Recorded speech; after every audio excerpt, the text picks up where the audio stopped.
All right, Dot. So let's take a quick look at Polkadot because it has so much hype right now, and I thought I'd do some TA on it. I actually haven't touched Dot in quite some time, so this is just old TA. What I like seeing though is you can see this pitchfork. We came and we tapped the very middle of it, and then we came straight back down. And we'll take a look at that later. Uh, this is a weekly view. If we were to add any new weekly line of support, right here. Oop, good. I see the RSI. All right. So you can see we had some very heavy resistance right here.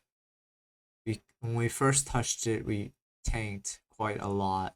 That was the actual Bitcoin drop, right? And then we blew past it again, but we weren't able to stay above it, and we hit this monthly level, this purple line, and we came back down. And that's a pretty big drop actually, from this purple all the way down 32%. And if we take a fib pool, that would be at like the 382 maybe. Change this up. Ish. So let's take a look at where we're at now, right? You can see that I had this marked out some time ago. We did hit it, but we barely came down. We didn't really come down that much actually. We only came down like 10%, which isn't even a lot.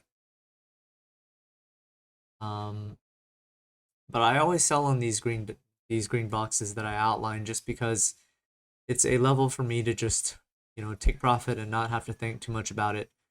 I really like the trend-based Fibonacci's a lot. If I were to take a guess at where things are going, I do think it's really important to note that with crypto right now, I think the current environment is one where we're not seeing as much movement on the shitcoins as we are with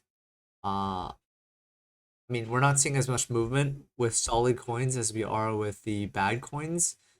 And so that's just something important to note. Changes to default. Actually, let's do the Daniel setup. I don't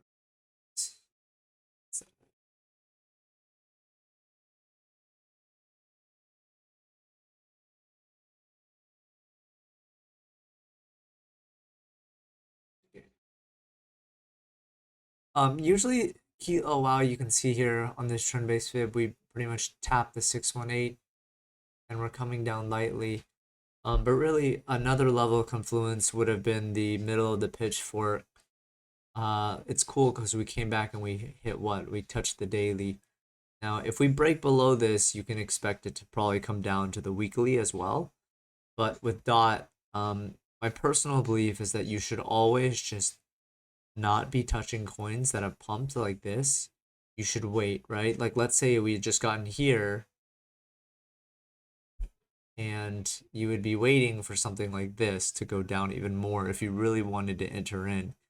You kind of just want to see how price action goes because sometimes you get these huge wicks down. And in the same way, when you get a huge wick up, you're usually going to get a huge wick down.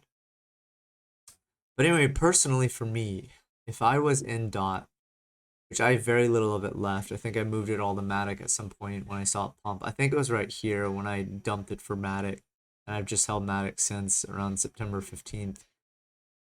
But let's see.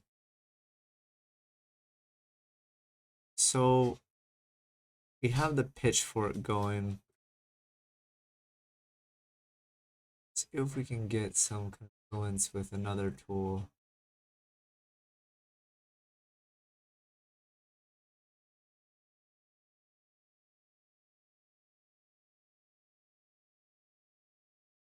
You can see here if we take a speed fan, Fibonacci speed fan, it's actually acting really well. We tapped this, fell down. We've kind of been hovering above it, and then we broke through it. I would say that we can definitely hit maybe something like 57 next.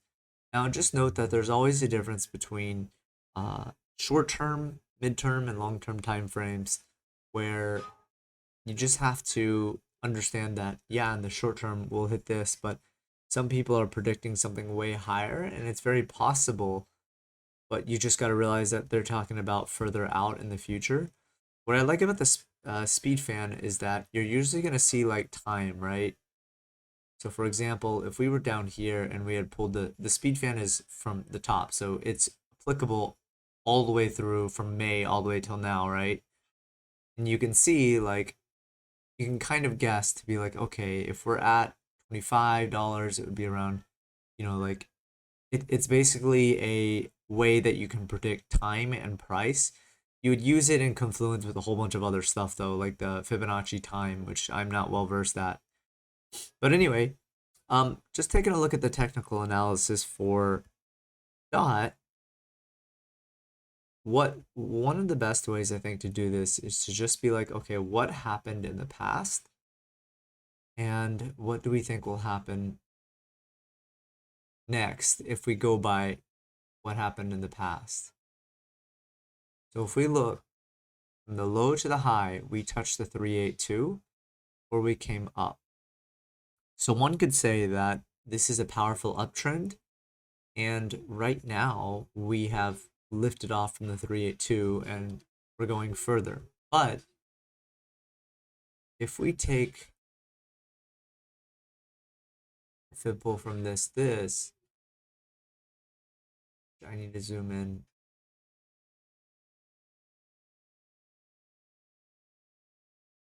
We could say maybe it's possible that we come back down to 46.71. But look, this was a midterm pull. This was definitely a midterm pull. And this is a short-term pull. So the confluence is not really there, right? Whereas for this one, this was a long-term pull, and it did hit the 382, but it went a little bit below it as well. We could even say that it could possibly come to all the way down to 34. But right now, like if I was trying to get in dot, what I would wait for, I would actually first have bought a little bit right here on the daily level. I'd probably buy like 10% more. So I'd probably do like 10% on the daily level at 48, then like 10% more at 46.71. And then I'd probably be buying a lot more at 44.5, something like 30 to 40%. And then here I would buy another 40 to 50% on the CC level of this. Actually, I'd probably say like 40% and then the remaining right here or something like that. But look, like you have to consider it like what are the actual gains for you, right? If we come down all the way over here and we go all the way up to here, you're talking about 37% gains. And in my opinion, there's opportunities to be made elsewhere, right? Like if we look at a different coin and we see that it's in this pattern and it hasn't yet blown up, like what are the chances that that's going to do better by waiting versus dot? Because you never just want to be waiting with um holding coin at a underwater for a long time. That's not good. So that's why you don't buy at highs, even if you're expecting it to hit this target first. I have to do more analysis on this really to figure out where it would hit, but I would say as just from what I've seen really quickly, that sure it's going to hit something like 58 and this would probably be an area that I sell. Right? What if on November 9th it hits here? I will definitely sell. But if it's December 24th, I would expect it to be hitting something like $65. And it depends on where it is, but it could be the pitchfork again, right? This is the yellow pitchfork. It could be hit this pitchfork again, hit it again, and then finally break through and have this next level of resistance. But right now, when we're at all-time highs, it's really hard to be like, okay, I know where it's going, because you don't. You can only use Fibonacci, trend extensions, expansions, speed fans, etc., to try to get an idea of where it's going. But to summarize with dot, I really think this is the type of thing that if you really want it in, you just want to use and mark out where you think it might drop back down to rebuy. But at this point, like the opportunity is really just gone unless you're trying to just get into parachains. But parachains have been known about for so long that you should have bought in anyway, and gotten in. So that's my analysis for dot. I do love how technical it was with hitting the pitchfork, coming back down, touching the daily. It bounced off the daily. You can see if we do a short-term time frame, you can see here we hit the speed fan, which is this yellow thing. We bounced off. We came all the way back down and touched this daily. It's so possible that we come back down and touch it again. If we look at the short-term time frame, though, I would say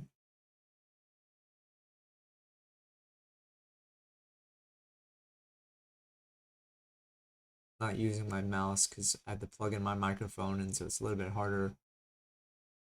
I would say maybe we come back down and drop right here to the 382 and then blast up. It's totally possible we blast up again. You could even say that this might kind of look like a bull flag.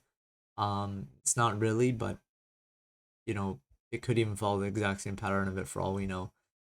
Ideally, on a short-term time frame, you would buy here on the CC, you'd see a light bounce and you would sell on that bounce, or you'd set a stop loss like a little bit below it, still in profit in case it does keep going up. But if it continues to go down, you don't want to be caught with your bags, especially since we're on the 15-minute time frame.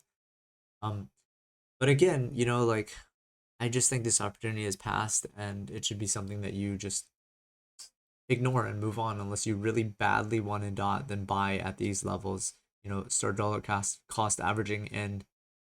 But anyway, this is just a technical analysis video. I thought I'd do some of these on top of the IDO videos I do, just because I think this is one of the foundational pieces of making money on crypto. And if you don't do this, you're going to end up losing a lot of money. And this is basically what's made me quite a lot of money. That's why I share it with you. So thanks, guys.